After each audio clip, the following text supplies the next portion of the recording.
ছাত্র জনতার গণ অভ্যুত্থানের স্মরণ করতে এবং জুলাই গণ অভ্যুত্থানের অংশ নিতে ছাত্র জনতার আকাঙ্ক্ষার কথা শুনতে এবং সারা দেশের মানুষের দুয়ারে পৌঁছায় যেতে জাতীয় নাগরিক পার্টি এনসিপি এই জুলাই জুড়ে সমস্ত মাস জুড়ে এই কর্মসূচি হাতে নিয়েছে দেশের ৬৪টা জেলায়। জুলাই মাস জুড়ে এই পদযাত্রা হবে।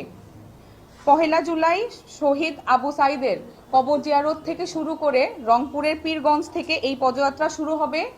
এই সময় আমরা শহীদ পরিবারের কাছে যাব, তাদের কথা শুনব, তাদের আশা আকাঙ্ক্ষা, বাংলাদেশ নিয়ে তাদের আশা আকাঙ্ক্ষার কথা জানব। এই কর্মসূচির নাম নির্ধারণ করা হয়েছে দেশ গড়তে জুলাইয়ের পদযাত্রা।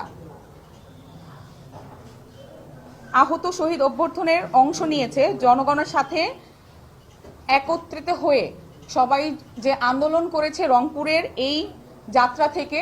আমরা আবু সাইদের যেখানে শহীদ হয়েছে সেখান থেকে আমাদের রংপুরের পদযাত্রা শুরু করব।